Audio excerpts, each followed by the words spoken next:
Damy chwilę. Halo, halo? Działa mikrofon? Tak? Działa? Już działa? Dobrze, bo ja nie słyszę.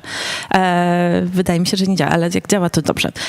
Dobry wieczór Państwu. Ja się nazywam Paulina Olszewska i jest mi bardzo miło Państwa powitać dzisiaj tutaj w przestrzeniach Fundacji Gierowskiego na debacie do wystawy Od abstrakcji do abstrakcji.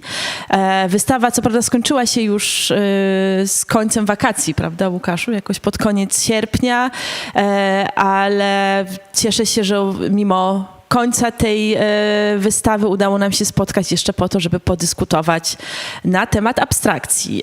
A dyskutować dzisiaj będę z Aleksym Wójtowiczem, który siedzi po mojej lewej stronie, który jest historykiem, krytykiem, członkiem nieformalnej grupy konsorcjum praktyk postartystycznych, współpomysłodawcą inicjatywy Roku Antyfaszystowskiego oraz redaktorem magazynu Szum. Po mojej prawej stronie chciałam powitać doktora Piotra Słodkowskiego, adiunkta w Akademii Sztuk Pięknych w Warszawie i autora książki Modernizm żydowsko-polski. Obecna z nami dzisiaj miała być także dr Justyna Balisz-Szmelc, która niestety z powodów zdrowotnych nie jest w stanie wziąć udziału w naszej dyskusji, także w trójkę będziemy tutaj dyskutować o, no właśnie, o wystawie abstrakcji. Ja nazywam się, jak już powiedziałam, nazywam się Paulina Olszewska, jestem kuratorką Galerii Studio, gdzie pracuję na co dzień, ale także kuratoruję niezależnie wystawy oraz piszę teksty o sztuce. I może na początku przypomnę też tak tytułem wstępu przypomnę samą wystawę o abstrakcji do abstrakcji, która była wystawą, na której prezentowane były prace młodych artystów.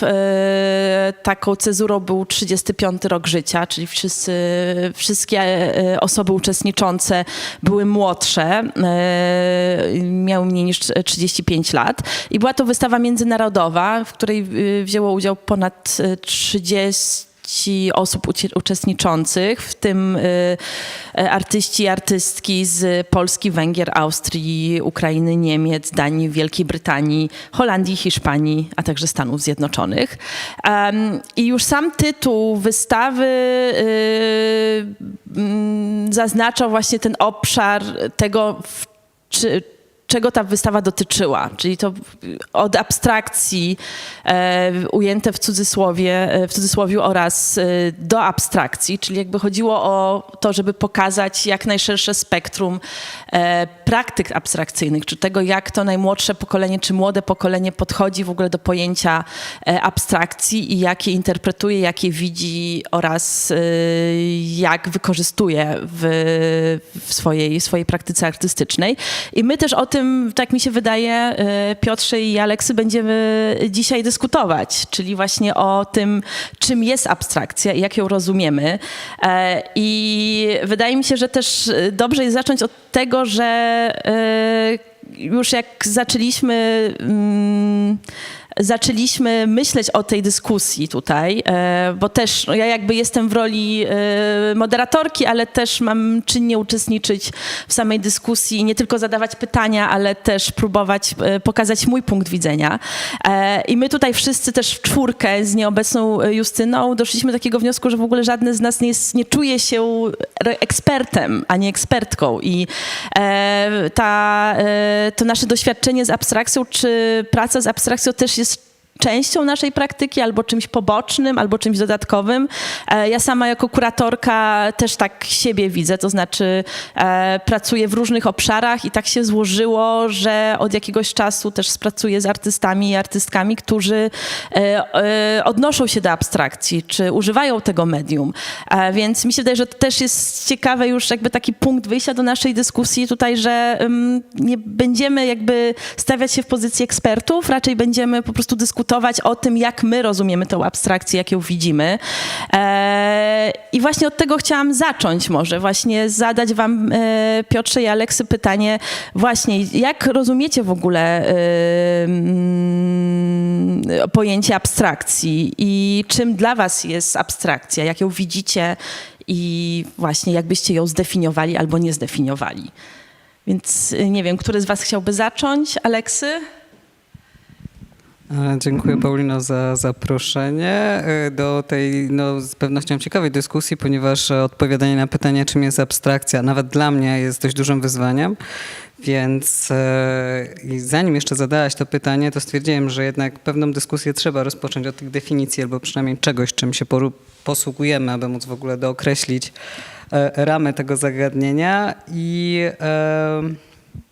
wydaje mi się, że przynajmniej też przygotowując się do tekstu, którym zostałem zaproszony przez tutaj fundację, żeby napisać do katalogu, ten katalog jest za wami, to stwierdziłem, że w ogóle pytając o abstrakcję, czym ona jest, czym ona nie jest, albo jak ona w ogóle funkcjonuje, to jest właściwie pytanie o to, jaki mamy stosunek do dziedzictwa XX wieku. I jest to taka teza związana z tym, że myśląc w ogóle o sztuce XX wieku, czyli tej, która jakby w najsilniejszy sposób ugruntowała to, w jaki sposób widzimy sztukę współczesną albo ją rozumiemy, to abstrakcja pełni rolę takiego symbolu, emblematu albo czegoś takiego, co jest bardzo silnie związane z pojęciem nowoczesności albo z pojęciem także modernizmu, więc wydaje mi się i idę tutaj tropem wraz z Dorotą Jarecką, która jakby mnie zainspirowała do rozumienia abstrakcji poprzez takie pojęcie pustego znaczącego. Ponieważ w swojej książce Surrealizm, realizm, marksizm Dorota Jarecka mówi o tym, że realizm kiedyś służył jako puste znaczące. A co to jest w ogóle to puste znaczące? Bo pewnie to brzmi bardzo tak enigmatycznie, że my tutaj już jakieś dekonstrukcyjne teorie stosujemy i od razu przystępność tej dyskusji spada do mniej więcej zera, ale żeby tak w ogóle zahaczyć, dlaczego w ogóle mi się wydaje definiowanie abstrakcji przez puste znaczące w jakikolwiek sposób atrakcyjne, to jest to, że to pojęcie w ogóle pochodzi z rozważań takiego argentyńskiego filozofa Ernesto Laclaua, który zajmował się przede wszystkim teorią dyskursu i konstruowaniem systemów oraz tożsamości potrzebnych do funkcjonowania systemu. I on właśnie skonstruował takie pojęcie pustego znaczącego, czyli pojęcia, które właściwie ma takie właściwości, które dotyczą tego, że jest ono jakimś pojęciem, ideą, do której się doklejają inne pojęcia, które są bardzo duże i właściwie służą one nam odróżnianiu siebie od innych grup. Czyli jedna grupa posiada powiedzmy jakieś puste znaczące, które na przykład można powiedzieć o wolności, o bezpieczeństwie, jakichś takich dużych ideach, które pełnią rolę takich idei, które nie mogą być do końca spełnione. Są przede wszystkim postulatami, które służą do odróżnienia się. No i właśnie Dorota Jarecka mówiła, że realizm przynajmniej po latach 50. w Polsce służył bardzo jako takie puste znaczące, ponieważ nikt do końca nie wiedział, czym jest ten realizm, ale wszyscy postulowali, żeby robić realistycznie. I generalnie posłużenie się przeze mnie pustym znaczącym do analizy abstrakcji albo w ogóle gdzieś umieszczenia na własnej mapie mentalnej nie polega tylko na tym, że jakby przeciwieństwem takim dość powszechnie rozumianym realizmu jest abstrakcja, ale także pewne funkcje, które one mają wspólne, znaczy właściwości, które mają wspólne, to znaczy, że są właściwie pojęciami abstrakcyjnymi, ponieważ nie ma czegoś takiego jak czysta abstrakcja, ani czysty realizm, bo właściwie to są takie idee, które właściwie są takimi punktami, taką jak pomiędzy taką bielą absolutnią, a czernią absolutną, a wszystko, co pomiędzy nimi jest właściwie na takim spektrum szarości, można tak to nazwać. I właściwie można mówić o pewnych tendencjach abstrakcyjnych, można na przykład mówić tak jak kiedyś próbowano określać abstrakcję, na przykład robił to w dziedzinie fotografii taki fotograf i teoretyk Alfred Ligocki, który tutaj akurat sobie pozwoliłem zacytować tego twórcę, ponieważ w latach 50., kiedy fotografia też przechodziła taką próbę do określenia się, czym jest fotografia artystyczna, abstrakcyjna, czym jest w ogóle fotografia, która nią tą artystyczną nie jest, bo wiemy, trochę jest problem z fotografią, ponieważ ona jest ściśle zależna od świata zewnętrznego, więc to było jakby dość duże wyzwanie. No to Alfred Ligocki powiedział, że obraz nie jest abstrakcyjny dlatego, że odpowiada mu żaden istniejący w naturze przedmiot, ale dlatego, że nie odpowiada mu żaden potocznie postrzegany wygląd przedmiotu, czyli nastawia nas na jakąś taką super subiektywność.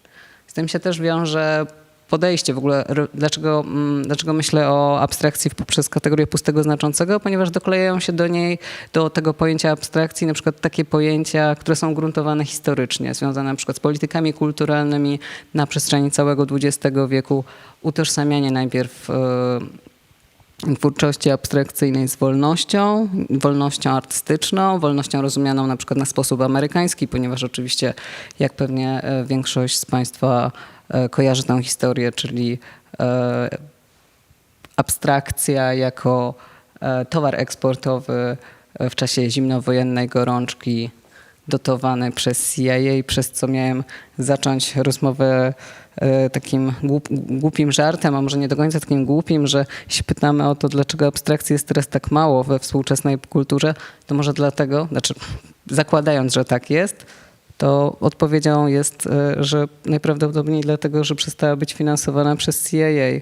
Ale to nie wiadomo, to jest tylko taki duży skrót myślowy, który mówi o tym, że właściwie o tej abstrakcji, jeśli myślimy o niej, to myślimy o rzeczach jeszcze znacznie większych i bardziej szerszych i bardziej dotykających świata idei niż ona sama, czyli po prostu formalny opis dzieła sztuki, który jest nieprzedstawiający albo powiedzmy maksymalnie jest subiektywny wobec rzeczywistości postrzeganej obiektywnie, której oczywiście nie możemy także złapać, ponieważ obiektywność też nie daje rady. Więc jakby jeśli najprostsza odpowiedź na pytanie, czym jest dla mnie abstrakcja, to jest pustym znaczącym, obciążonym bagażem historyczno-politycznym.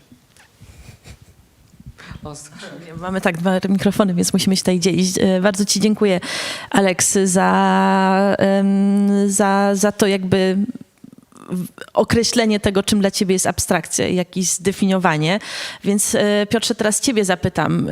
Wiem, że Ty podchodzisz do tego bardziej właśnie pod kątem jednak historyczno-sztucznym, jakiejś analizy bardziej historycznej, więc też jestem ciekawa, jak Ty rozumiesz abstrakcję. Tak, ja też oczywiście bardzo dziękuję za zaproszenie. To jest wielka przyjemność móc uczestniczyć w dyskusji w fundacji, która ma tak ważnego dla mnie osobiście patrona jak Stefan Gierowski.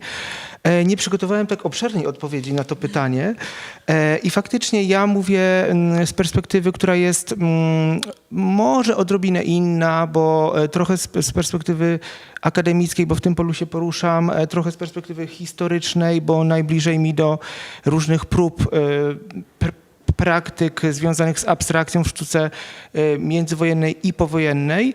I kiedy myślałem o tym, jakby jednak można może nie tyle zdefiniować, ile zastanowić się, czym abstrakcja potencjalnie bywała, to co mi na pewno przychodziło do głowy, to czym abstrakcja z całą pewnością nie jest. Otóż wbrew temu, co starają się nam narzucić różne takie bardziej konserwatywne narracje historyczno-artystyczne. No, mam pełne przekonanie co do tego, że abstrakcja nie jest językiem uniwersalnym. W żadnym razie nie jest językiem uniwersalnym i to, co w gruncie rzeczy historia sztuki, przynajmniej historia sztuki XX wieku stara się robić, przede wszystkim by nadać abstrakcji czy sztuce nowoczesnej jakiś sens, którego wszyscy szukamy, to przede wszystkim konstatacja, że taka czy inna estetyka znaczy bardzo różne rzeczy w różnych momentach historycznych i pod różnymi szerokościami geograficznymi, czyli jest geohistorycznie, że użyję takiego słowa, geohistorycznie zróżnicowana. Możemy też powiedzieć, jest taka bardzo ciekawa badaczka, w zasadzie literaturoznawczyni, która się zajmuje także sztukami wizualnymi, Susan Stanford Friedman, i ona daje taką definicję modernizmu, sztuki nowoczesnej, która jest mi bliska i do abstrakcji też można myśleć o abstrakcji poprzez ten jej pomysł, to znaczy sztuka nowoczesna jest po prostu luźną konfiguracją uwarunkowań, kontekstów w zależności od właśnie tej fundacji lokalności, tożsamości, tych rozmaitych geohistorycznych, jak powiedziałem, fundamentów. I to jest pewna oczywistość, bo nie ma żadnych stałych definicji. Natomiast jeżeli się zgodzimy, że abstrakcja jest w ten sposób takim, no właśnie, pustym, znaczącym, albo takim zbiorem estetyk,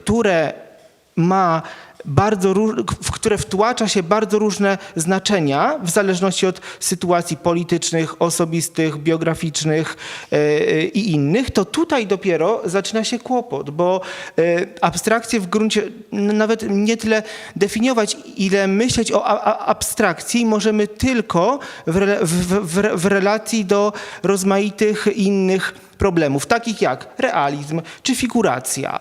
To jest oczywiście, no jednak mówię długo, nie planowałem tego, ale mamy taką tendencję trochę ogólnie w myśleniu o świecie, jest to nam jakoś narzucane już w szkole, żeby myśleć opozycjami. I taką wielką opozycję, którą nam narzuciła globalna czy zachodniocentryczna historia sztuki, chociażby mam wrażenie przywołany tu w podtekście już Clement Greenberg, to jest opozycja z gruntu fałszywa, w sensie abstrakcja, realizm, kicz, socrealizm, wolność, dyktatura, postępowość, konserwatyzm. To jest absolutnie fałszywa teza i tak, no, diabeł tkwi w szczegółach i można bardzo, bardzo różnie abstrakcję lokować w tej całej masie problemów, o czym chyba będziemy jeszcze mówić. To także na tym zakończę póki co. Dobrze, dziękuję ci bardzo, Piotrze. Ja też może dodam swój punkt widzenia. Ja jednak mimo że skończyłam historię sztuki, w ogóle nie uważam się za historyczkę sztuki w sensie takim akademickim, jednak widzę się bardziej jako osobę praktykującą sztukę właśnie poprzez moją działalność kuratorską, więc ja mogę się właśnie bardziej odnieść do jakiejś takiej praktyki właśnie opartej o projekty czy działania artystyczne.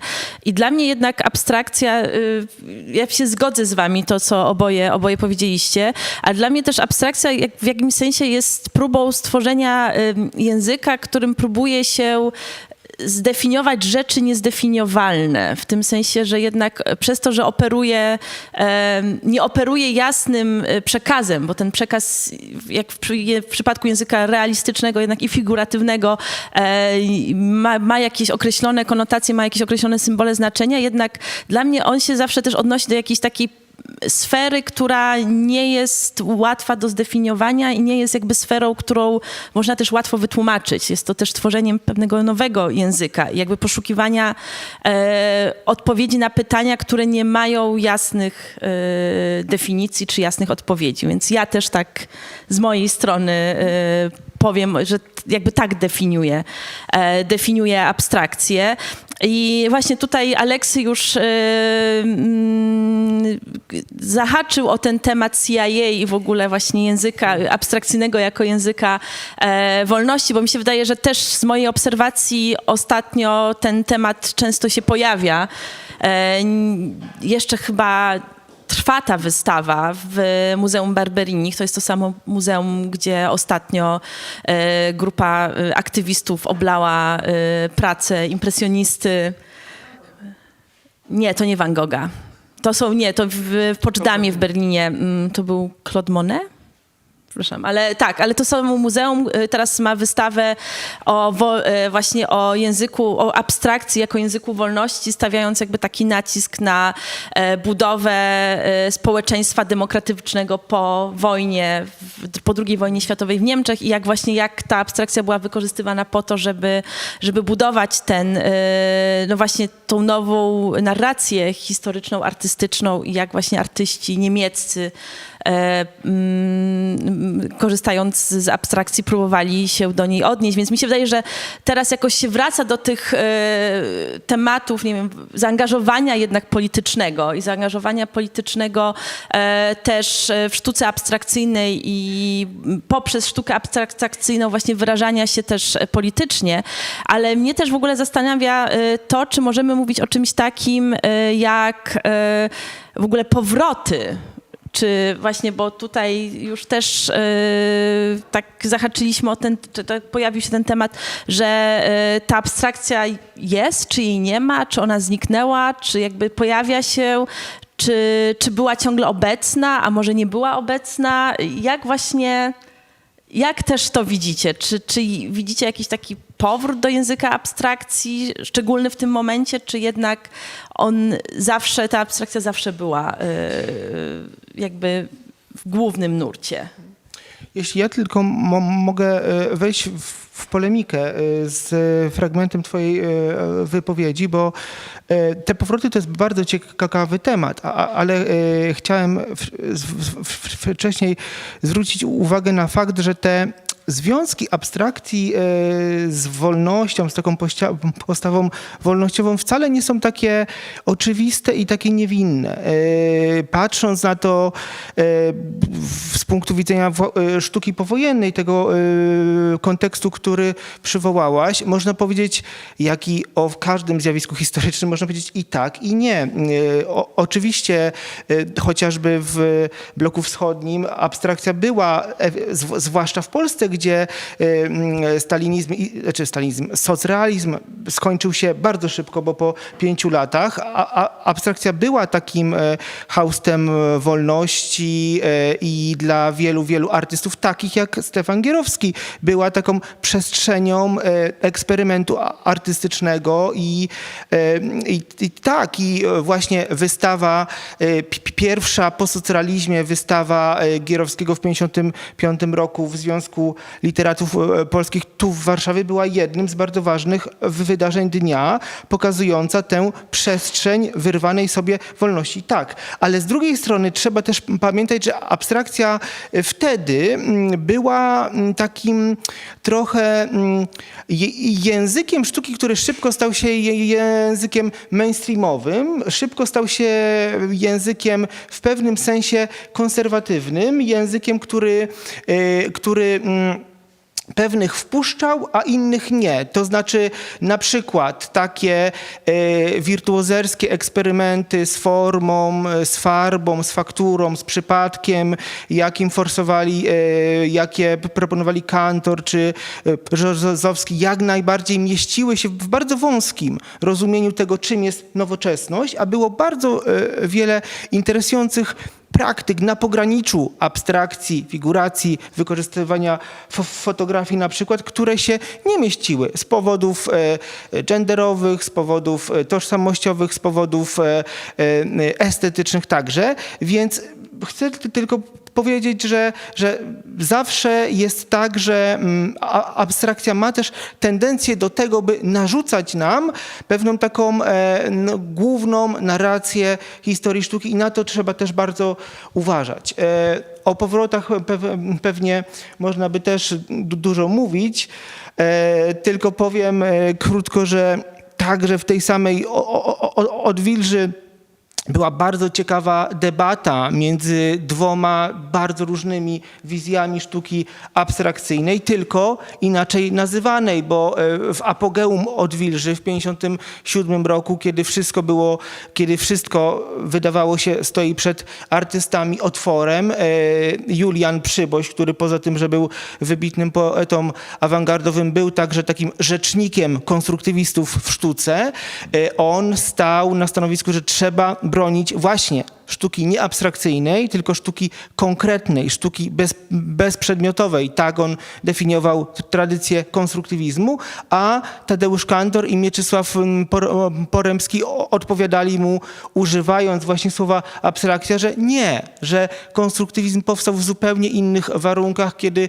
świat się rządził miarą, rozumem, logicznością, a my dzisiaj w świecie po zagładzie, chociaż tego słowa nie używano tak bardzo, ale w świecie po wojnie my tutaj tworzymy abstrakcję gorącą, żywą, operującą przypadkiem. I to jest ciekawe, bo w gruncie rzeczy tu i tu mówimy o sztuce, którą dzisiaj z grubsza nazwalibyśmy sztuką abstrakcyjną, ale w tej jednej platformie mieściły się dwa zupełnie różne sposoby definiowania świata, bo konstruktywiści a Kantor to są niekompatybilne zupełnie postawy i to jest taki paradoksalny przypadek powrotu, który powrotem nie był. Bardzo mi się podoba ten horyzont historyczny. Ja niestety nie sięgam aż tak głęboko akurat w tym, w jaki sposób się przygotowałem do bycia nie ekspertem od spraw abstrakcji. Bardziej myślę o tym, w jaki sposób w ogóle myślimy o powrotach czegokolwiek współcześnie, mówiąc na przykład mówiąc i pisząc w krytyce artystycznej bądź w historii sztuki najnowszej, tej pisanej na bieżąco, to mam wrażenie, że tak naprawdę wszelkie powroty, rewolucje i tak dalej, one są przede wszystkim uzależnione od sposobu, w jaki piszemy, czyli bardzo licząc na to, że każda nasza wypowiedź stanie się clickbaitem, ponieważ jest to wymuszone przez nasze, no powiedzmy, działania związane z mediami, które muszą ulegać przyspieszeniu i takiemu morderczemu zaatrakcyjnieniu treści bądź chociażby jakichś głoszonych treści, więc bardzo często się napotykałem na to, że mówiono o powrocie różnych rzeczy. Na przykład właśnie abstrakcji, właśnie czy tam malarstwa. To jest, mam wrażenie, że po każdej Bielskiej Jesieni, czyli największym polskim konkursie malarskim, mówi się o powrocie malarstwa, co zakładałoby, że ono w którymś momencie po prostu zaczyna ginąć, więc ja nie wiem, które są to momenty, w których powiedzmy to malarstwo, o którym ciągle się mówi, że są powroty, wraca i mam wrażenie, że tak jest z abstrakcją, ponieważ z tego, co obserwuję, czyli powiedzmy staram się patrzeć na różne obiegi produkcji artystycznej. Proszę się nie obrażać tutaj za słowo produkcja artystyczna. To jest wzięte z Pierre'a Bourdieu, który po prostu w ten sposób nazywał wszystko to, co pojawia się w polu sztuki jako obiekty, dzieła sztuki i tak dalej. Nie mam nic absolutnie złego na myśli. To patrząc na to wszystko, czy na te wszystkie możliwe obiegi, czy także ten komercyjny, awangardowy i tak dalej, ta abstrakcja jest w nim cały czas obecna. Znaczy obecna jako jeden z języków, jeden z izmów, który ludzie biorą na warsztat, biorą go krytycznie, biorą go afirmatywnie i właściwie pomimo tego, że z wielu badań socjologicznych wynika, że jednak ulubionym językiem jest jednak ten, który nawiązuje do realistycznych, czyli mniej więcej do tego, do czego jesteśmy przyzwyczajeni, czyli powiedzmy jakichś takich tendencji przedstawieniowych i tak dalej, a abstrakcja nie jest zbyt chętnie wybieranym językiem, jeśli mielibyśmy sobie coś powiesić nad łóżkiem albo gdzieś w jakimś miłym naszym miejscu. Tak abstrakcja nigdy nie znika, mam wrażenie, przynajmniej chociażby z jakiejś takiej recepcji kultury wizualnej, zawsze jest pewną referencją, tak jak większość języków awangardowych, które zostały jakby wykreowane, czy też skonstruowane na początku wieku XX, więc nie uważam, żeby można było mówić o powrocie abstrakcji ze względu na to, że ona właściwie nigdy, przynajmniej w mojej opinii, nie znika. Nie znika tak, że jej po prostu nie ma, pomimo tego, że była prześladowana i przez jakiś czas była bardzo silnym językiem dysydenckim, przez co na przykład właśnie w Polsce często się pyta o to, czy nadal jest abstrakcja, czy ona wraca i tak dalej, ponieważ ona, tak jak już na samym początku powiedziałem, rodzi pewne skojarzenia związane z tym, w jaki sposób ona kiedyś funkcjonowała. Na przykład bardzo częstym skojarzeniem jest właśnie ta duchowość dotycząca sztuki abstrakcyjnej, że to jest właściwie jedyny sposób na wyrażanie niewyobrażalnego, tak jak na przykład tutaj ty powiedziałeś, że to jest jakby język, który doda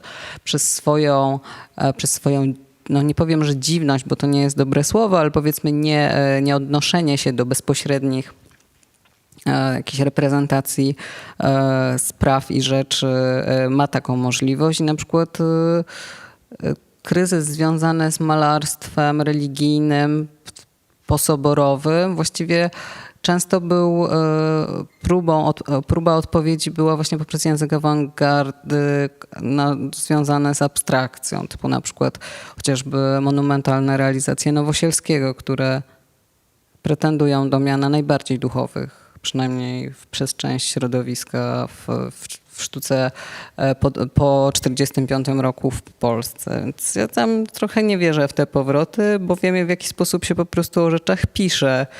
Że się po prostu mówi, że tutaj jakaś rewolucja koloru czerwonego albo zielonego, tutaj jakaś powrót surrealistów właśnie teraz bardzo, bardzo często się mówi o powrocie surrealizmu.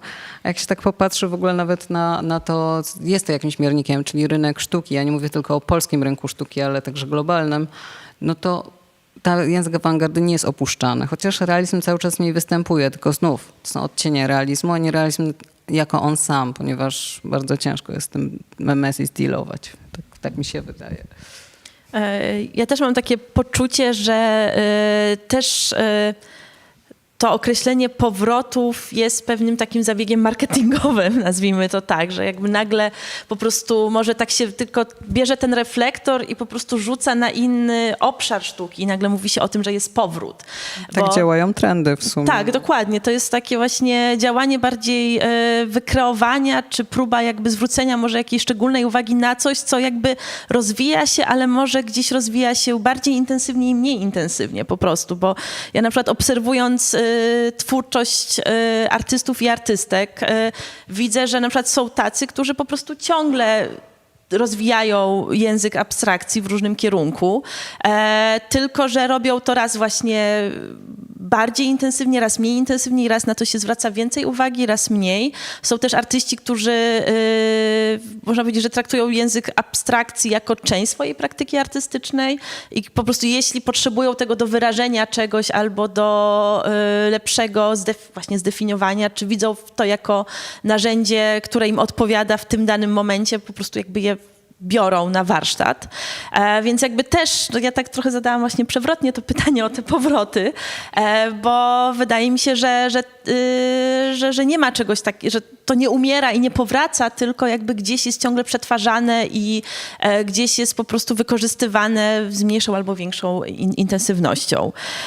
I tutaj, Piotrze, muszę powiedzieć, że bardzo mi się chciałam nawiązać do tego twojego historycznego wypowiedzenia, może w kontekście samego Stefana Gierowskiego, i który też jakby na tej wystawie od abstrakcji do abstrakcji był taką osobą właśnie, taką postacią, która właśnie zadawała pytania właśnie, czym jest ta abstrakcja, jak odróżnić tą abstrakcję od tego, jakby co jest abstrakcją, a co tą abstrakcją tak naprawdę nie jest, jak ją zdefiniować, czy to, że właśnie namalujemy kilka kresek już daje nam abstrakcję, czy gdzie jest ten element dodatkowy. I mi się to bardzo spodobało, to określenie Przybosia sztuki nie figuratywnej, tak dobrze?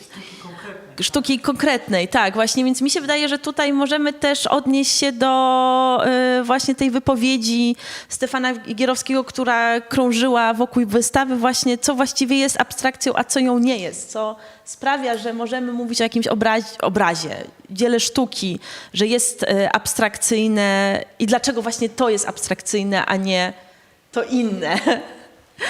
Czy to jest kolor, czy to jest forma, czy to jest intencja i jakby właśnie gdzie jest ta granica. Myślę, że to Stefan Gierowski też powiedział z jakimś takim trochę dozą przekory, czy takiego właśnie próby jakiejś wzbudzenia właśnie tego zastanowienia się. Więc nie wiem, czy może teraz, może teraz ty... Tak, może teraz, Aleksy, ciebie bym poprosiła o odpowiedź. Odpowiedź? Powiem ci szczerze, chociaż to chyba rzadkie jest wśród ludzi, którzy w jakimś stopniu dzierżą te swoje pozycje eksperckie, że absolutnie nie mam pojęcia, poza tym, że to zależy. To znaczy, zależy, jakie kryteria sobie przyłożymy do oceny tego, czy coś jest abstrakcją w cudzysłowie, a czy coś jest abstrakcją bez tego cudzysłowia, tak jak sam tytuł wystawy i tego katalogu brzmi. Dla mnie to jest, znaczy, Pytanie, do czego jest nam to potrzebne? Oczywiście możemy po prostu przejść do formalnego opisu dzieła, ale to jest tylko jedna z przynajmniej trzech części analizy różnych obiektów, na które patrzymy i właściwie w zależności od tego, co nam będzie najbardziej potrzebne, tym na przykład głównym, czy to jest abstrakcją, jest w ogóle zapytanie samego artysty, artystki, czy jak ten obraz, dzieło sztuki powstawało, myślałeś o tym, że to ma być abstrakcyjne i do czego ci ten język abstrakcji był potrzebny. Właściwie mi się wydaje, że to jest kluczowe. Oczywiście do części artystów nie mamy dostępu ich zapytać, czy na pewno twoje, dajmy na to, jakieś liryczne plamki były abstrakcją. Właściwie ja mam trochę taki problem z abstrakcją, znaczy problem z abstrakcją to źle brzmi na debacie o abstrakcji, bo by było, że jej nie lubię czy coś, ale to jest trochę kwestia związana z taką właściwością ludzkiego mózgu dotycząca, to się nazywa pareidolia. Dzisiaj będę mówić same bardzo trudne słowa, ale niestety bardzo łatwo jest znaleźć przykłady pareidolii, czym ona jest na Wikipedii, więc to nie jest nic strasznego. Pareidolia to jest mniej więcej taka właściwość ludzkiego mózgu, że patrząc nawet na rzeczy, które mu nic nie przypominają, próbuje odnaleźć spokój w tym, aby znaleźć coś, co wie, jak wygląda. Czyli na przykład te wszystkie wizerunki maryjne w tostach albo w chmurach widzimy jakieś twarze, albo nie wiem, w sękach, na przykład jakimś stole. Więc ja chyba należę do tych odbiorców, bo myślę, że mniej niż ekspertem jestem bardziej odbiorcą sztuki, także abstrakcyjnej, że mam tę właściwość odnajdywania w różnych dziełach abstrakcyjnych, na przykład, nie wiem, właśnie legendarnych konstruktywistów, czy korzystających z tego dziedzictwa osób, że po prostu patrzę na to, szukając niestety w tym drugiego dna. Być może jestem po prostu odbiorcą jakiejś innej kategorii, który po prostu niestety musi mieć, albo mój mózg po prostu stwierdza, że tak być musi, że właściwie drugie dno w odnajdywaniu, nie wiem, patrzenie na, dajmy na to, obrazy, nie wiem, El Lisickiego albo Czernikowa i patrząc na to, mam gdzieś z tyłu głowy, że to jest coś dodatkowego, co niestety spełnia tą pareideologiczną funkcję nie odnajdywania się w czystej abstrakcji, ale próby jakoś sklejenia tego z tym, co znam, więc myślę, że mój mózg po prostu się broni przed tą abstrakcją. Ja się nie dziwię, że się broni mózg przed abstrakcją, ponieważ wobec takich pojęć, które zahaczają o naprawdę bardzo duże pojęcia filozoficzne, człowiek czuje się po prostu mały, więc uważam to za po prostu, że jakby nie mam narzędzi do ostatecznego definiowania, co jest abstrakcją w cudzysłowie, a co jest abstrakcją sensu stricte. To wszystko zależy od kontekstu i przyłożonych narzędzi. Jeśli określimy, to możemy po prostu tak jak na zasadzie, nie wiem, badania naukowego, jeśli byśmy chcieli, czy to spełnia takie i takie definicje. Więc właściwie to pytanie jest takie, to jest chyba najtrudniejsze pytanie, które mi zadałaś do tej pory. Prosiłem cię, żeby nie były one aż tak trudne. Czyli po prostu uważasz, że w abstrakcji, jakby tworząc dzieło abstrakcyjne, wszystko zależy od intencji osoby tworzącej, że to jest jakby ona nadaje sens temu. Tak, wydaje mi się, że bardzo jest mi ciężko oderwać osobę, która dane dzieło powołuje do życia od tego, co powstało. Chyba że mam taką intencję, że celowo po prostu to odrywam i chcę to w jakiś inny sposób spożytkować, zdekonstruować, przetasować, jakkolwiek. Są takie przykłady wśród na przykład samych twórców abstrakcyjnych, którzy muszą dealować z tym dość ciężkim i dość długim bagażem polityczno-historycznym, którzy celowo, nie wiem, odrywają tego Malewicza od tego czarnego kwadratu, tak jak między innymi zrobił to Kuba Wojnarowski, który czarnemu kwadratowi poświęcił cały cykl w ogóle rozważań oraz grafik, który właściwie powrócił do tego, że Malewicz wcale nie był tą pierwszą osobą, która wpadła na ten czarny kwadrat, tylko znajduje już jakby prekursorów tego czarnokwadratyzmu w baroku. Więc to też jakby pytanie nie tylko o intencje osoby, która dzieło tworzy, ale także intencje osoby, która używa tego do na przykład, nie wiem, stworzenia eseju, wykuratorowania wystawy i tak dalej. Właściwie dopiero na tej kanwie, korzystając z takiego pytania albo takiej tezy, którą na sam początek reguł sztuki Pierre'a Bourdieu rzuca Paul Valéry, czyli właściwie taką naszym zadaniem jako odbiorcy czy tam krytyków sztuki jest właściwie odpowiedzenie sobie na pytania, jakie postawił sobie twórca i zdanie sobie sprawy, w jaki sposób on to jakby wyegzekwował od siebie. Więc właściwie mam wrażenie, że to tak jakoś działa. Ale nie wiem, czy mam rację. Nie sądzę. Dobrze. Piotrze, chciałbyś coś jeszcze? Mi się wydaje, tak myślę o tym, to jest rzeczywiście bardzo trudne pytanie, takie pytanie pułapka, ale myślę sobie o różnicy historycznej, bo przywołałaś tutaj, tak krąży wokół nas co i róż postać Stefana Gierowskiego i notabene ci z Państwa, którzy jeszcze nie widzieli, to bardzo polecam, bo miałem okazję przed panelem.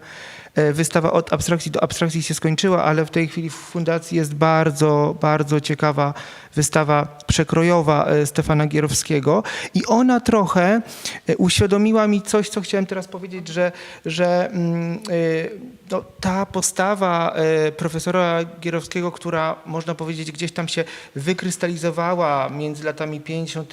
a 70. i tak dojrzewała wtedy najpewniej, ona jednak zakładała, że obraz jest jakimś bytem autonomicznym. Jest takim bytem, znaczy jest autonomicznym w tym sensie, że daje nam bezpieczeństwo przed niestabilnością świata zewnętrznego, także w sensie politycznym, społecznym i w każdym, który sobie w PRL-u możemy wymyślić czy dopowiedzieć. Natomiast obraz jako ten byt autonomiczny jest, co na tej wystawie doskonale widać, takim przedmiotem refleksji i praktyki artystycznej, analizy poszczególnych elementów medium, czyli mówimy tutaj, jakbyśmy tego nie definiowali, jakbyśmy nie interpretowali tej twórczości, mówimy tutaj o jakimś takim mniej więcej stabilnym zespole znaczeń i przemyśleń związanych z tym, czym abstrakcja jest albo nie jest.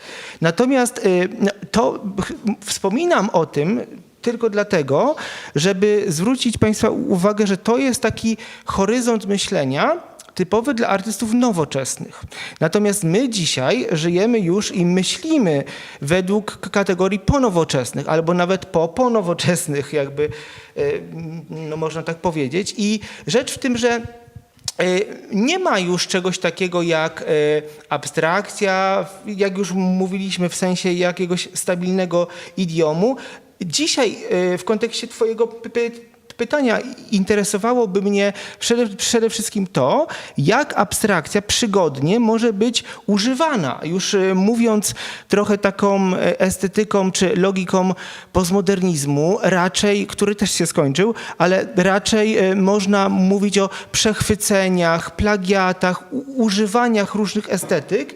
I tutaj oczywiście no, nie jestem ekspertem od sztuki współczesnej, ale bardzo mnie najbardziej mnie chyba ciekawią przykłady, znaczy twórczość tych artystów, którzy operują bardzo szerokimi wachlarzami estetyk między abstrakcją a figuracją, bo ta granica, jak się starałem wcześniej powiedzieć, jest bardzo płynna, tak? Jakby jakie estetyki, także komiksowe, malarskie, filmowe, w zasadzie to się dzieje w malarstwie od lat 80. do dzisiaj i to jest najciekawsze, bo w tym ujęciu abstrakcja jako jeden z możliwych języków do wyboru może stać się na przykład taką poetyką, która mówi o sprawach społecznych i politycznych. Tutaj dla mnie to jest oczywistość, nie tylko dla mnie, oczywiście, że przykładem takiego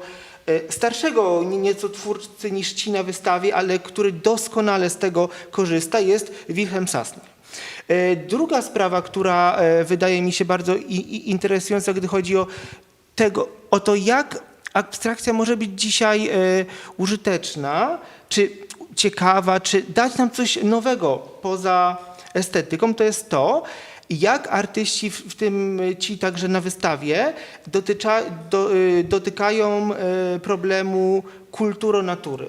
To są te prace, które pokazują, czy właśnie albo trochę pastiżują, albo bezpośrednio są kopią wielkich, są takimi powiększeniami zdjęć z mikroskopów, komórek, tkanek, różnych fragmentów natury. I jeżeli się temu przyjrzeć, to w pewnym sensie to nie jest estetyka stworzona przez artystę, bo to jest coś zastanego, ale z drugiej strony to jest coś, co my znamy. My to doskonale znamy z tego języka abstrakcji i tworzy się taka, dla mnie przynajmniej, bardzo interesujące napięcie między tym, co stricte kulturowe, a tym, co przynależy do natury, tworząc taką przestrzeń negocjacji. To jest, nie mam nic do powiedzenia na ten temat, bo się na tym w ogóle nie znam, ale wydaje mi się to bardzo interesującą reaktywacją abstrakcji. To ja jeszcze może tak, jak wspominałam, czuję się bardziej praktyczką niż historyczką sztuki, a moją praktykę odbywałam też w galeriach komercyjnych, gdzie pracowałam jako asystentka i tutaj chciałam nawiązać do twojej wypowiedzi o tym, że jednak w tej abstrakcji zawsze musi być odnaleziony element rzeczywistości. Ja pamiętam, jak musiałam zajmować się pracami artysty, który malował właśnie płótna abstrakcyjne, które były bez tytułu, wszystkie miały te same rozmiary i my na potrzeby galerii właśnie nazywałyśmy razem z moją koleżanką nazywałyśmy te płótna na przykład Zajączek, albo nie wiem, Misiu, albo Niebieska Kulka, żeby jakby właśnie móc je jakoś zdefiniować, więc to mi się wydaje, że to też jest ciekawe, o czym mówi, że jednak ten język abstrakcji dotyka, teoretycznie ma dotykać spraw, które nie są sprawami związanymi z rzeczywistością, ale my ciągle do tej rzeczywistości staramy się powrócić, że ciągle jakby musimy nawet abstrakcję w pewien sposób zdefiniować poprzez otaczającą nas rzeczywistość. To takim tytułem dygresji z życia wzięte. A ja tutaj w tym kontekście chciałam się też odnieść, odnosząc się właśnie do tego pytania, czym jest abstrakcja i co jest abstrakcją, a co nie jest, chciałam bardziej też zwrócić uwagę na pewną wypowiedź Stefana Gierowskiego, która mnie bardzo zaintrygowała. To znaczy, tak jak zrozumiałam, dla Stefana Gierowskiego abstrakcja jest jakimś świadomym działaniem. I tutaj też, Aleksy, powiedziałaś o tym, że jest to jednak... Jest to świadoma intencja osoby tworzącej, że jakby coś jest abstrakcyjne i że jest to jest ten aspekt właśnie tego świadomego gestu działania i celowości.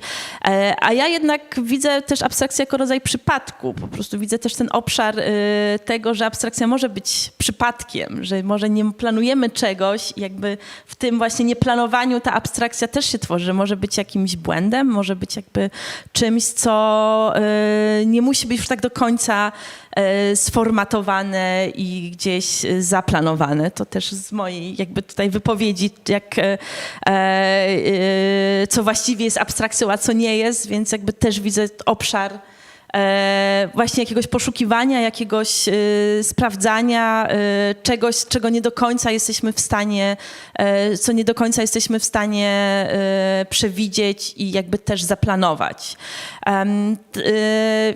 Chciałam właśnie w kolejnym etapie chciałam nawiązać już do samej wystawy właśnie i do tego, co na tej wystawie było pokazywane. No, tak jak wspominałam, było to ponad 30, wzięło w niej udział ponad 30 osób i chciałam właśnie tutaj też już to było zaznaczane, chciałabym się odnieść do tego potencjału krytycznego abstrakcji i jakby do tego działania właśnie w obszarze krytycznym, bo dla mnie ta wystawa też pokazała po pierwsze to, że no właśnie, że mówiąc o abstrakcji niekoniecznie musimy mówić o malarstwie, że tutaj też w naszych wypowiedziach się to pojawiało jakby takie automatyczne konotowanie abstrakcji z malarstwem, Bo wydaje mi się, że to też jest jakiś taki obszar, który malarstwo jednak zawładnęło tą abstrakcją. Jakby myśląc o abstrakcji, myślimy gdzieś tam już tak dosyć bezwiednie o malarstwie, a ta wystawa pokazała to, że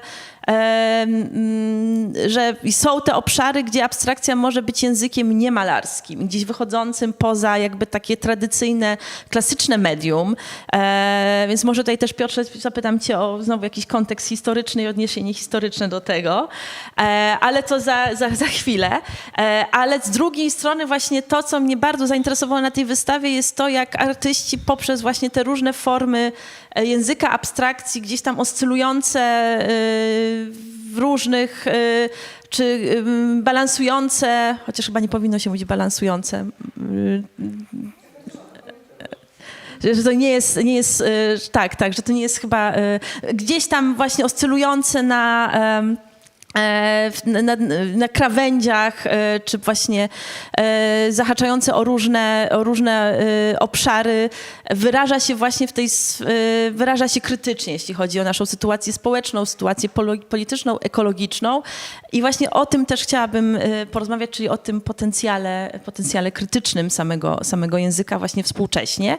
Ale Piotrze, może na początku chciałabym zwrócić właśnie do... No właśnie, jeśli mogę, to może już do tej historii tak bardzo nie wracajmy, bo to chyba jest nudne i w ogóle, ale nie, żartuję, ale chciałem powiedzieć, że jeszcze tak troszkę chciałem niedużo powiedzieć o tych pracach współczesnych, tych, które były na wystawie, bo bardzo uważnie sobie ten katalog tak na świeżo przejrzałem i to, co wydaje mi się bardzo ciekawe, to właśnie to pytanie o przekraczanie granic mediów uważam, że jest bardzo, bardzo zasadne i ja widzę takie dwa obszary. O jednym już trochę mówiłem, ale bardzo mnie interesuje to przekraczanie w sensie konceptualnym, to znaczy przekraczanie w ogóle granic sztuki w kierunku humanistyki, to jest ten pierwszy obszar, a drugi, większy jeszcze, relacja między tym, co związane z szeroko pojętą humanistyką i sztuką jako częścią kultury, a właśnie taką refleksją biologiczną, związaną z naturą bardziej. I jak już mówiłem, tutaj widzę bardzo, bardzo ciekawy kierunek już nawet nie eksperymentu artystycznego, bo to jest pewna poważniejsza praktyka artystyczno-badawcza w gruncie rzeczy.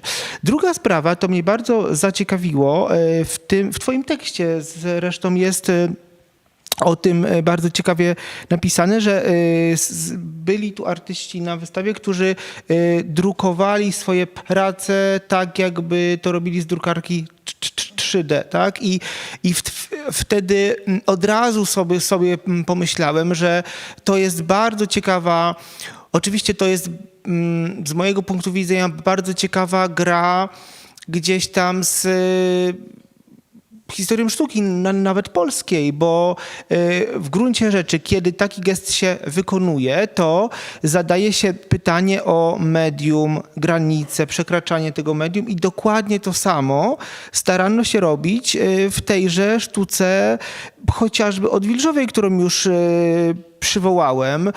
Można sztukę odwilży opowiadać na bardzo wiele sposobów, albo jako okres utwierdzania się pewnej wizji nowoczesności, albo można patrzeć na odwilż jako na taki ciąg przekroczeń i dokładnie taką formę przekroczenia, która z tym drukowaniem obrazów, obiektów mi się skojarzyła, była działalność lubelskiej grupy Zamek z drugiej połowy lat 50., która to grupa paradoksalnie, bo niby peryferyjna względem Warszawy czy Krakowa, ale tak naprawdę wcale nie peryferyjna, wręcz przeciwnie, bo ta działalność grupy Zamek szła interesująco od obrazu jako płaskiego fenomenu optycznego, wizualnego do obrazu jako obiektu. I tutaj przypomina mi się fragment jakiegoś wywiadu z Włodzimierzem Borowskim, jednym z czołowych artystów tej grupy, który to fragment brzmi mi bardzo współcześnie w kontekście tych prób pokazanych na wystawie, kiedy to Borowski mówił, że on idąc od obrazu do obiektu, starał się unieważnić tą całą kuchnię malarstwa, ten cały warsztat, blejtram, wszystko to, co gdzieś tam jest za tym efektem końcowym, który my widzimy. To był gest bardzo brutalny, taki gest krytyczny właśnie, który myślę gdzieś tutaj wchodzi w bardzo ciekawy dialog z tymi postawami współczesnymi. Ja twoje pytanie, Paulina, trochę kojarzę z takim, co ci się najbardziej podobało na wystawie i wcale to nie jest deprecjonujące pytanie, ponieważ mnie najbardziej na wystawie podobał się kolor niebieski. Głównie dlatego, że no niestety ma ono takie obarczenie związane z niebieskim Kleina i dla mnie to było być może też przecząc temu, co mówiłem wcześniej, że jaka jest intencja twórcza, czy ten niebieski jest specjalnym odwołaniem do niebieskiego Yvesa Kleina, to znajdowałem bardzo dużą przyjemność w znajdowaniu różnych niebieskich atrakcji, niebieskich zbliżonych mniej więcej do tego koloru miejsc, obrazów i realizacji.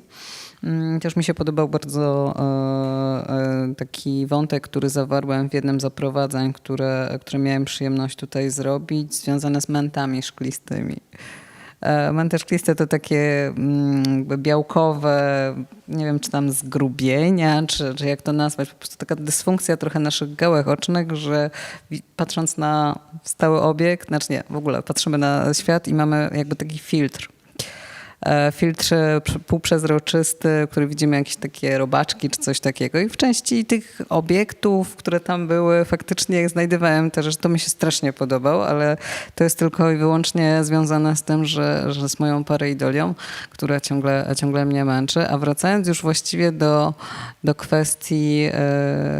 kwestii poruszonych przed chwilą właśnie a propos Lublina i właśnie tak około Odwilżowych, to od razu mi się przypomina postać Jerzego Ludwińskiego, który powołał do życia epokę postartystyczną, czyli właściwie moment, w którym już nie wiemy, znaczy jeszcze nie zdaliśmy sobie sprawy z tego, że zajmujemy się czymś więcej niż sztuką, że sztuka nagle zaczęła się rozlewać na rzeczywistość, stając się z nią wręcz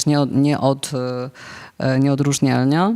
I z racji na to, że powiedzmy się interesuje, bądź tam zajmuje tą sztuką postartystyczną, czyli działaniami postartystycznymi, czyli wykorzystywaniem kompetencji artystycznych do robienia różnych innych rzeczy, nie nazywanych konserwatywnie sztuką, to właśnie myślę o takim potencjale, który ma także sztuka abstrakcyjna i to nie tylko w momencie powołania do życia epoki postartystycznej, ale znacznie wcześniej, ponieważ to znów będzie jakaś taka ciekawostka, ponieważ dużo ich dzisiaj przygotowałem, związana z samym Jacksonem Pollockiem, ponieważ jakby warsztat drippingowy Jacksona Pollocka w dużej mierze wykształcił się w pracowni Davida Siqueirosa, czyli jednego z takich ważnych meksykańskich muralistów, który używał w swoim takim dziwacznym, kolektywnym warsztacie farb przemysłowych i różnego rodzaju takich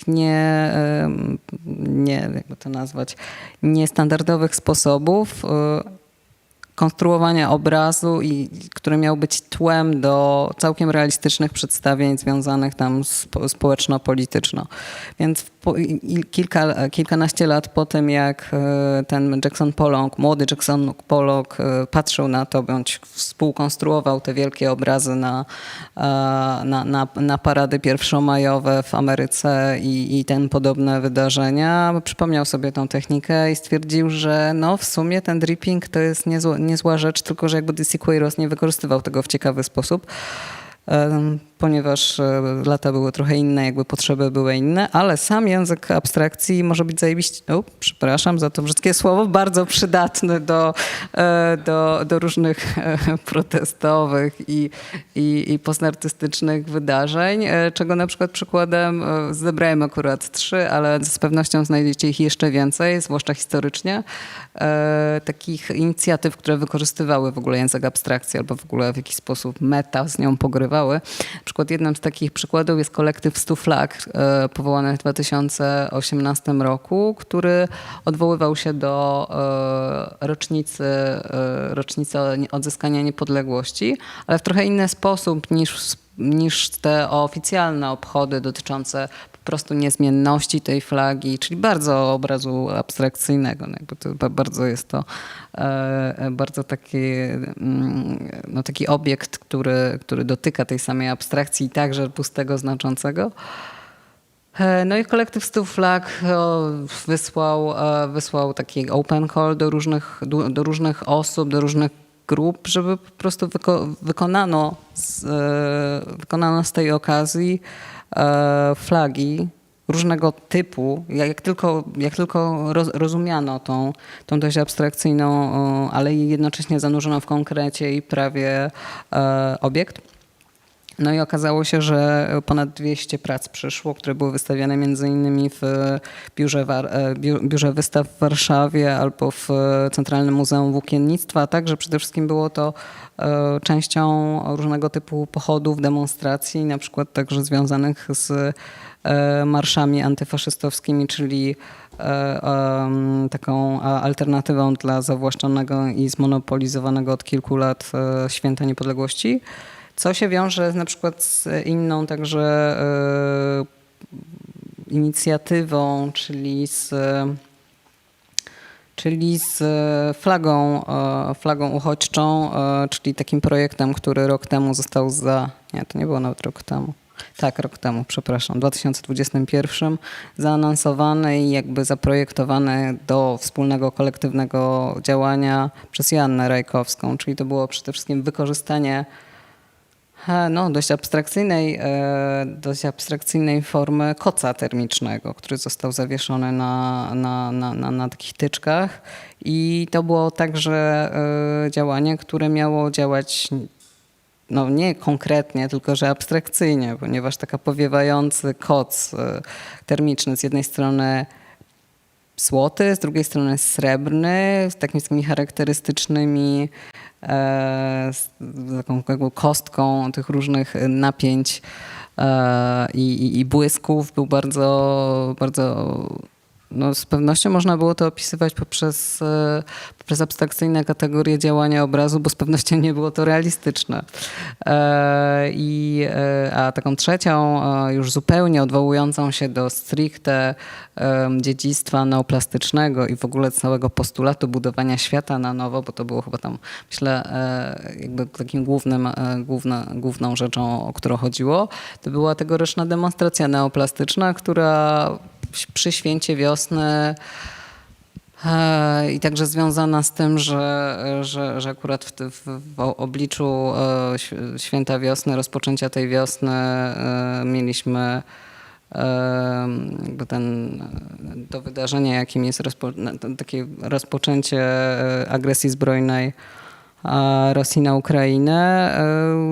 Grupa kilkunastu osób stwierdziła, że jakby neoplastycyzm być może to jest to i właśnie na takich kwadratowych banerach udało się zrobić dużo różnych wariacji na temat neoplastycznego jakby do dziedzictwa. Poszło to że tak powiem, warszawską ulicę i działało to taką dużą masą, ale tego przede wszystkim jakby takim tłem do tego było właśnie ta koncepcja budowania nowego świata opartego właśnie na harmonii i wykorzystywania faktycznie tych abstrakcyjnych form, które leżały tam 100 lat temu przy właśnie pomysłach na to, w jaki sposób móc doprowadzić poprzez sztukę do wyrównania tej asymetrii, agresji i nie wiem, starego świata, który w jakiś sposób uniemożliwiał czy starych wartości, które uniemożliwia budowanie nowego. I to są takie przykłady, w których faktycznie mówię o warszawskich, polskich przykładach, których faktycznie były, jest ich znacznie więcej, i zwłaszcza jeśli pomyślimy o tym, jak na przykład sama abstrakcja była obecna w między innymi oprawie protestów przeciwko wojnie w Wietnamie oraz szeregu innych interwencji, które część społeczeństwa bardziej nastawionego antyrządowo albo antysystemowo wykorzystywała w swoich tam protestach i tak dalej, czy nawet same realizacje, które były związane, demonstracje, realizacje związane na przykład z bardzo ostatnio modnym tematem sprzeciwu wobec wyścigowi zbrojeń, w tym także atomowych. Więc to jest taka długa tradycja, w której faktycznie abstrakcja pełni rolę jednego z języków, czyli tak właściwie nie jest w żaden sposób bardziej dowartościowana czy mniej dowartościowana od realizmu, bo po prostu to wszystko zależy od osoby, która chce po to sięgnąć, albo na przykład sięgnąć po historię, czyli intencje są, albo na przykład ze względu na to, że formalnie jest to nieco prostsze do wykonania, przynajmniej wydaje się nieco prostsze do wykonania w kontekście, nie wiem, jakiegoś wielkiego, wielopostaciowego, czy inaczej, tworzonego przez wiele postaci, banerów, czy tam czegokolwiek innego, narzędzi protestujących. Więc tak jeśli zahaczasz już to już trochę się oderwałem od wystawy w stronę takich innych wykorzystań, że tam... Tak, to może ja może wrócę do wystawy w takim razie, bo tutaj mamy właśnie, to ja może dodam już, oprę się o samą wystawę i o kontekst wystawy i to, co ja sama zauważyłam na tej wystawie, jakie pozycje mnie najbardziej też poruszyły, czy zwróciły moją uwagę właśnie w tym kontekście mówienia o zmianach klimatycznych, o zmianach społecznych. Ja też mam takie wrażenie, że w ogóle my żyjemy w czasie kryzysu, jakiegoś takiego totalnego kryzysu wszystkich możliwych wartości, końca czegoś, jakby końca świata, który znamy, ale jeszcze nie wiemy, jaki nowy świat nastąpi i dlatego mi się wydaje, że bardzo wiele tych postaw artystycznych, które były widoczne też tutaj na tej wystawie, od abstrakcji do abstrakcji, gdzieś wyłapywały tą niepewność, to właśnie takie, ten moment właśnie budowania jakiegoś nowego języka, nowej rzeczywistości, czy nowych pojęć, które jeszcze jakby właśnie jeszcze nie zastygły, jeszcze nie do końca nam są wszystkie znane. I na pewno tutaj jedną z takich osób jest Anouk Lam Anouk, osoba artystyczna mieszkająca w Wiedniu, która właśnie w tych swoich pracach próbuje zbudować właśnie poprzez malarstwo, czyli też takie tradycyjne medium, próbuje tworzyć świat oparty na równości wszystkich ludzi bez względu na seksualność, bez względu na pochodzenie, bez względu na to, kim jesteśmy, czyli że jesteśmy jakby osobami, po prostu jesteśmy osobami i nic więcej jakby się nie ma znaczenia, jakby odrywamy się od tych wszystkich kontekstów narzuconych nas przez kulturę, przez społeczeństwo, przez politykę. Inną też artystką, która zwróciła moją uwagę, była Julia Krupa, która tworzyła takie prace na płótnie. Ona sama się określa jako ekofeministka i barwiła te płótna barwnikami pozyskanymi z roślin, więc to też było dla mnie takie ciekawe użycie nowego materiału, jakby barwnika roślin w ogóle jako też jako składniku, elementu tworzenia dzieła sztuki i też jakby odniesienie właśnie do praktyk niechrześcijańskich, do praktyk pierwotnych, do praktyk pogańskich, właśnie jakiegoś takiego zwrócenia się do samej ziemi jako tej mocy i czerpania z niej. Oraz też zwróciłam uwagę na Ju Lee, koreańską artystkę mieszkającą na co dzień w Niemczech, która wykorzystywała tradycje papierowych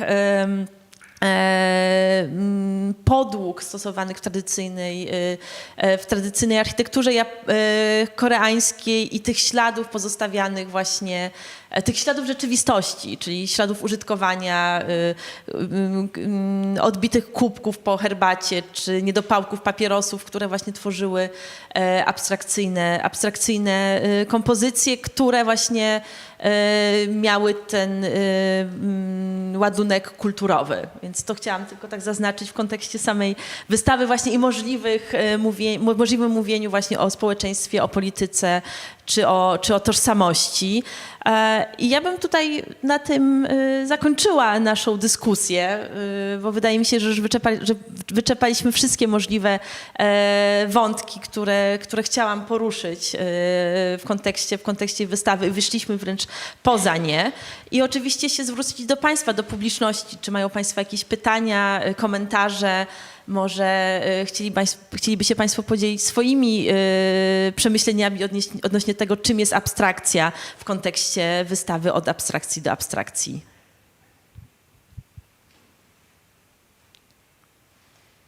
Tak. Dziękuję bardzo. Ja bym chciała zapytać, bo Państwo powiedzieliście, czym jest abstrakcja, a ja jeszcze nie dowiedziałam się, czym jest abstrakcja w cudzysłowie.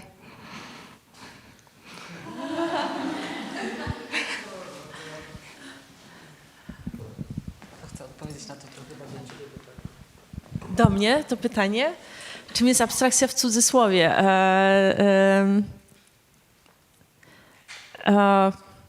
Właśnie nie wiem.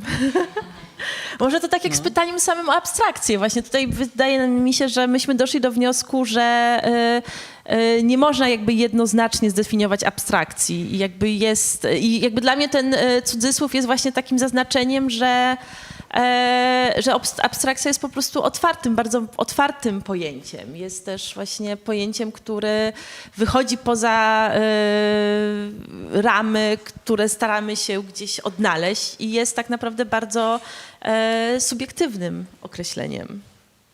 Ja ten cudzysłów, bo ja tam mówiłem trochę o tym cudzysłowie, że tak miałem tutaj akurat pod tym kątem ten katalog do siebie zwrócony, że mnie się wydaje, ale to tylko takie moja intuicja, że ta abstrakcja w tym cudzysłowie oznacza powszechne rozumienie abstrakcji, a my próbowaliśmy się tutaj zbliżyć do konkretu abstrakcji, co się skończyło absolutnym stwierdzeniem, że zbliżenie się do konkretu jest zawsze akurat w kontekście abstrakcji funkcjonowaniem wobec idei, która no jakby bardzo ciężko jest ją zmaterializować. Więc mam wrażenie, że tym może być ta abstrakcja, czyli po prostu jej powszechne rozumienie, które jest przede wszystkim związane z narzuconymi w różny sposób znaczeniami jej albo jakimiś skojarzeniami, które wynikają po prostu z tego obciążenia polityczno-historyczno, jeszcze jakiegokolwiek innego. Nie wiem, może Mi się wydaje też, że to są oczywiście wszystko dobre odpowiedzi.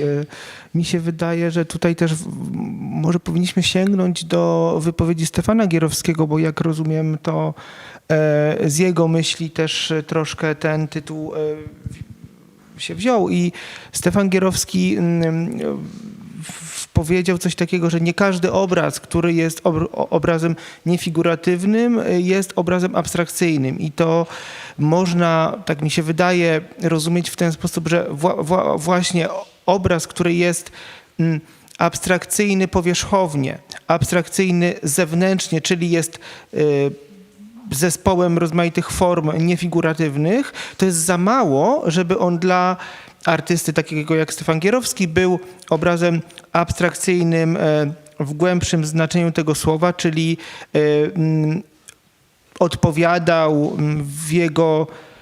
odpowiadał w sposób dla niego satysfakcjonujący, wizualizował jakiś problem artystyczny. I tak.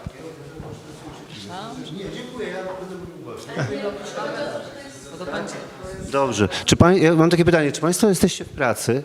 Oczywiście, to jest nasza praca, tak. Powiem, że tak na 3+ wykonaliście pracę swoją okej, jeżeli to było w ten sposób. Dziękujemy. Prawda, prawda? Obiektywnie po prostu w mojej ocenie, ja tu ocen nie wystawiam, nie piszę ich nigdy, prawda? Po prostu jest to moja ocena, że poradzili sobie Państwo jakimś ogranicie tematu. Ale Czyli byśmy zdali, tak? Zdalibyśmy, bo 3+, okej. Państwo. Natomiast myślę, że przynajmniej tak się spodziewałem, że rozmowa dotyczy ogólnie sztuki abstrakcyjnej, tego czym ona jest w istocie dzisiaj w perspektywie narracji Gierowskiego, natomiast w odniesieniu do wystawy nieprzypadkowej, w nieprzypadkowym miejscu, nieprzypadkowych ludzi, tylko nowej fali abstrakcji, prawda, światowej, czyli czegoś można byłoby się spodziewać znaczącego, prawda? I spodziewałem się raczej czegoś, tak inaczej jestem przekonany, że o tym raczej ta rozmowa miała być w intencji. Próbuję dotknięcia tego, czym abstrakcja jest, już nie tam historycznie, bo to są truizmy, to są oczywistości, że były uwarunkowania kontekstowe, że to, znaczy ja nie mówię, że to jest banał, że to nie było potrzebne, prawda? Dlatego mówię 3+, ale można było to podnieść i myślę, że w tym kierunku bardziej, ja przynajmniej liczę na to, że po prostu to się rozwinie jakoś w ogóle, już kończę, w tą stronę. Mianowicie właśnie, że czym abstrakcja jest dzisiaj, prawda? Przez całą swoją drogę do czego zmierzała, jaki jest jej potencjał, w ogóle jakie są nowe po prostu pola i jej perspektywy i możliwości, jaki jest jej potencjał, prawda? W opozycji do innych dziedzin, nie tylko malarskich, natomiast w sztuce, ale również w kwestiach pozaartystycznych można również to podjąć wobec tego. Jak również w odniesieniu do, tutaj dziękuję za ten akcent w ogóle, bo to by było już tragedia, gdyby to się nie pojawiło, że ta abstrakcja w cudzysłowie, o którą Pani zapytała, to jest oczywiście tutaj Kierowskiego w ogóle fragment, prawda, który pyta bardzo nieprzypadkowo właśnie i myślę, że to jest sednem właśnie. Jasne, ale nie możemy powiedzieć, że to jest takie subiektywne do końca malowanie, plamki, kreski i tak dalej, tylko co abstrakcją nie jest. Dlaczego dziewczynka 5-letnia, moja córka tak umie malować? Dlaczego to nie jest abstrakcja według Kierowskiego? Bo nie jest, bo właśnie o tym mówi tutaj. Intencja jak najbardziej, ale co jest tą intencją? Kiedy ta intencja jest, gdzie jest kryterium? Intencja jako jeden tutaj ma znaczenie na pewno jedną z kwestii, prawda, w tym wobec tego kryterium. Kiedy to ma znaczenie? Kiedy mówimy rzeczywiście o abstrakcji przez duże A, prawda? Przed czymś, co w tym pusto znaczącym, prawda, jednak się znaczy. Mogę panu odpowiedzieć? No oczywiście, no tylko podnoszę. Bo myślę, że właśnie tutaj to, co Pani zapytała, że po prostu kiedy mówimy o abstrakcji w cudzysłowie, kiedy po prostu to nic nie znaczy, prawda? Kiedy jest to jakieś tam plamki i możemy powiedzieć teraz, że no miło jest spojrzeć na ten obraz, coś tam mi się skojarzyło. Kiedy to ma znaczenie, kiedy to jest sztuka? No więc co do ostatniej części pana wypowiedzi, to wydaje mi się, że dokładnie to powiedziałem przed chwilą.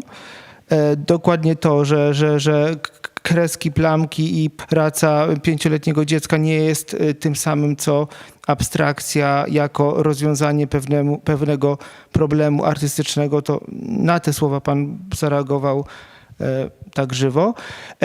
Ale wydaje mi się, że też właściwie dużo tego, o czym pan tutaj mówił, myśmy dotykali. Wie pan, to nie jest forma regularnego wykładu, prawda? Ale nie, przepraszam, nie chcę się bronić, chcę nawiązać, bo ja się z panem nie zgadzam. Ja się z panem nie zgadzam, bo uważam, że ta kategoria intencji jest dosyć słabą kategorią. Bo jest tak, że artysta ma w swoim odczuciu jakiś z braku lepszego słowa... Mogę dokończyć? Dziękuję.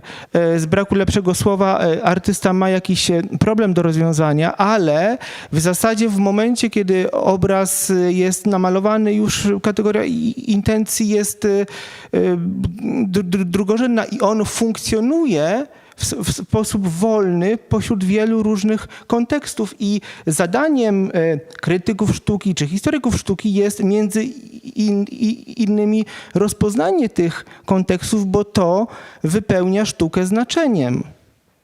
I o to nam tutaj po części chodziło, moim zdaniem.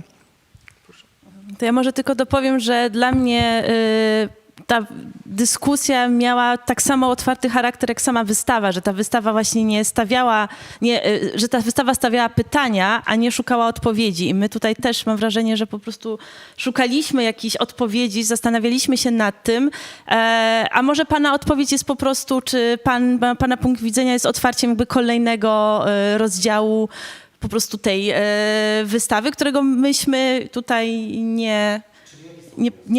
nie poruszyliśmy po prostu. Właśnie mi się wydaje, że ja... Kończy się dyskusja, podczas gdy ja to akcentowałem właśnie dlatego, że po prostu spodziewałem się, że to jest początek, bo takie miałem wrażenie, że to jest punkt wyjścia, prawda? Ten zarys, który Państwo przedstawili, bo de facto to było. zarys, ale mam wrażenie, że pojawiły się w nim jakieś wnioski, więc tylko jeżeli mógłbym, prawda, to tylko jakie te wnioski są. Ale to bardzo ważne, bo to są wnioski o tym, czym abstrakcja jest dzisiaj, do czego szła historycznie, prawda, również, jakby nie było, w perspektywie tej wystawy i w perspektywie jej potencjału i nadziei, jakie wiąże z tym kierowcą. Ja ze swojej perspektywy tego, co pan powiedział, bardzo z dużą przyjemnością oddałbym także panu mikrofon, ze względu na to, że widzę, że posiada pan bardzo ostro zarysowane definicje sztuki, kiedy ona jest sztuką przez duże A, będąc abstrakcją. Ja jakby nie wiem, chyba wyrosłem już z tej perspektywy, że niestety tak ostrych definicji nie mam i jakby chciałbym po prostu usłyszeć kogoś, kto jest w stanie powiedzieć, do czego dąży sztuka jako taka, bądź abstrakcja jako taka. Oddzielenie. Przede wszystkim abstrakcja oznacza oddzielenie. I ja nie wątpię, że pan ma świadomość, czym jest abstrakcja, tylko się pytam na zasadzie, jeśli pan wymaga pewnego rodzaju... Nie, ja nie oczekuję definicji. Ja tylko zapytałem na końcu, jeszcze raz powtórzę, żeby było precyzyjne, że jeżeli to jest jakaś pełna dyskusja, naprawdę nie chcę, żeby tutaj przejmować tego, bo jest to, mam nadzieję, że jeszcze kilka tutaj się pojawi, że Państwo to przewidzieli. Ja tylko precyzuję, bo naprawdę to było jasne, co ja powiedziałem przed chwilą. Nie chodzi o definicję, tylko mam wrażenie, że pojawiły się jakieś wnioski, nie odnośnie abstrakcji, prawda? Jakieś wnioski, jakieś puenty. Czyli można je wyeksponować jeszcze, bo ja już ich tak słyszałem, ale nie chciałbym, żeby one były w moim po prostu jakimś subiektywnym odczuciu, tylko że jeżeli to jest koniec dyskusji, jeżeli doszliście Państwo do jakichś wspólnych wniosków, to czy można je jeszcze raz wydobyć? Jeszcze raz je zaakcentować. Czy myśmy doszli do jakichś wspólnych wniosków? No, może nie wspólnych, ale do takich jakichś kompromisowych przynajmniej. Kompromisowych względem czego? Tematu rozmowy. No może ktoś podejmie jeszcze raz temat rozmowy, bo ja przyszedłem dzisiaj, ja się zajmuję tym, nie tylko sztuką, ale ja się pasjonuję, no po prostu. I myślę, że większość osób, które tutaj przyszła, też nie jest na takim poziomie, to są jacyś ludzie z liceum i oni przyszli tutaj bardzo konkretnie w ogóle, nie wiem, jakiś tam wykład, zdaje się, o abstrakcji XX wieku. To czegoś więcej oczekuję z art film. Jakieś Państwo znaleźli, przepraszam, mówić poważnie, bo jeszcze raz, ale przygotowałem sprawy. Jakieś kompromisy, prawda? Kompromis odnośnie wspólnej po prostu jakiegoś kondycji, abstrakcji dzisiaj. A jak pan określi współczesną kondycję abstrakcji, bo z pewnością pan był na tym. Współczesną w perspektywie wystawy, która była. Kilkudziesięciu, czy 20-30 twórców młodego pokolenia, czyli nowej fali, prawda? Czyli tych, którzy będą tworzyć ją pojutrze, to ma znaczenie, którzy analogicznie kiedyś inni abstrakcjoniści, których dzisiaj Państwo cytujecie, mieli tyle i tyle lat. Jak oni też nie byli młodzi, prawda? I tworzyli wspaniałe rzeczy. To jeżeli pan pyta, to ja powiem tak, jeśli chodzi o z mojej strony, nie mówię za nas wszystkich oczywiście. Z mojej strony na pewno z naszej rozmowy wynika to, że abstrakcja absolutnie nie jest tylko pojęciem historycznym, nie rozwijała się w jakimś zamkniętym ciągu i logice chronologicznej, a współcześnie może być jednym z wielu estetyk, platform, idiomów, które wchodzą w relacje, są niestabilne i w ten sposób abstrakcja dzisiaj może mieć znaczenie jako wehikuł krytyczny, społeczny, polityczny, naturokulturowy i panu tego nie zdefiniuje bardziej, bo zależy jako narzędzie potencjalnie abstrakcja będzie używana. Tutaj by trzeba wchodzić w szczegóły, które w formule panelu nie są możliwe. Czy taka odpowiedź pana satysfakcjonuje? Pan powie, czy pana satysfakcjonuje? Tego, o co Pani zapytała, bo to ja zawołała część odpowiedzi o tego, że mamy abstrakcję w cudzysłowie i abstrakcję czyli myślę, że to jest istotne, ale to nie jest z mojej strony atak, nie chodzi mi o definicję, tylko chodzi mi o temat rozmowy jakby po prostu całej dyskusji, prawda? Dyskusji, to podkreślam, że to jest dyskusja, to miałem. Czyli Zaobserwowałem pewne kompromisy, znaczy pewne jakiś kompromis odnośnie po prostu kondycji, abstrakcji tego, co można o nim powiedzieć. Na przykład, że jest to subiektywne, prawda, że jednocześnie jest trudno to zdefiniować, bo to zależy, pamiętam tutaj, że to jest uwarunkowane historycznie, prawda? I że rozumiem, że Państwo jest z zero, prawda? Tak, ale pan trochę Okej, ja rozumiem. Nie chodziło mi o takie wyeksplorowanie pewnego kompromisu, pewnego pola, tylko co w związku z tym, ja po prostu. No i okej, ja to zostawiam. Bo to Ja na naprawdę chwilkę. jest definicję. Powiem, że współcześnie abstrakcja, którą doświadczaliśmy na tej wystawie, odznacza się temperaturą z ciała 36,4. Ponieważ jeśli z pewnością Pan chciałby jakąś taką bardzo mocny statement dotyczący tego, jaka jest teraz abstrakcja, no to mogę się odwołać akurat do jakiejś średniej ciała wszystkich żyjących osób, które brały udział w tej wystawie. To może przejdźmy do kolejnego pytania po prostu. Ja właściwie chcę nawiązać tutaj do tego pytania, ponieważ tak jakby robiąc krok w tył, troszeczkę się trochę spóźniłam, ponieważ były ogromne korki, przepraszam, ale mi było bardzo trudno uważać, w sensie tak jakby skupić się na tym, co Państwo mówili. I się tak zastanawiałam potem, dlaczego cały czas moje myśli gdzieś tam uciekały. I później jeszcze wróciłam do Instagrama, do tej zapowiedzi całej tej rozmowy dzisiejszej i ona faktycznie była nazwana dyskusją na Instagramie. A dla mnie na przykład dyskusja jest wtedy, kiedy się zaprasza osoby o jakichś sprzecznych poglądach, które się właściwie trochę ze sobą kłócą i wtedy jest ciekawie. A właściwie to było zaproszenie osób, które są prawie tego samego zdania albo bardzo podobnego i jakby to był właściwie wykład troszeczkę na temat abstrakcji, więc może warto by było następnym razem lepiej to nazwać, ponieważ osoby, które tu przychodzą i czegoś oczekują, rozczarowane są po prostu. To jest tak jakby... Mój input. Proszę. Też coś dodać. Się zastanawiam, czy dyskusja zawsze musi być oparta na konflikcie. To ja może tylko tak zadam po prostu. Czy dyskusja, czy musimy jakby się nie zgadzać, żeby była dyskusja? Mhm. Ja się trochę zgadzam, że właśnie powinno się bardziej coś dziać, na przykład z czymś powinniśmy się totalnie nie zgodzić, typu na przykład, że absolutnie abstrakcja współcześnie jest, nie wiem, faktycznie i nie ma, albo nawet się zgodziliśmy co do tego, że te powroty to właściwie jest taki dość dziwna sprawa. Na przykład widzę tutaj za jedną z osób, która byłaby w tym panelu, opowiadałaby na przykład o tym, że absolutnie mamy do czynienia z powrotem i wymienia nam szereg czynników, na przykład związanych chociażby z rynkowymi statystykami, które by pokazały, że na przykład dzieła abstrakcyjne powróciły do zestawień aukcyjnych albo czegoś takiego. Niestety może też dlatego, że nie było z nami naszej czwartej panelistki, która niestety zachorowała, więc pewien potencjał się być może rozbił o zbyt dużo.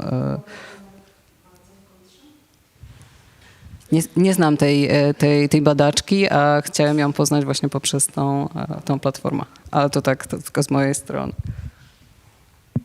Piotrze, chcesz coś dodać?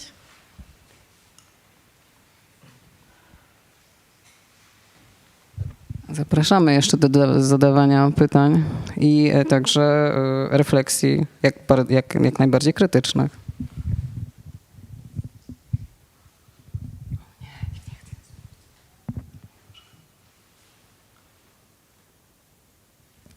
Dobrze, to jak nie ma dalszych pytań, to ja bardzo dziękuję Państwu za uwagę i zapraszam do zapoznania się w takim razie z katalogiem, który został wydany już po zakończeniu wystawy, więc też może dla tych Państwa, którzy nie mieli okazji obejrzeć wystawy albo chcieliby przypomnieć sobie jakieś poszczególne prace, jest możliwość zajrzenia do katalogu. Dziękuję bardzo i życzę miłego wieczoru.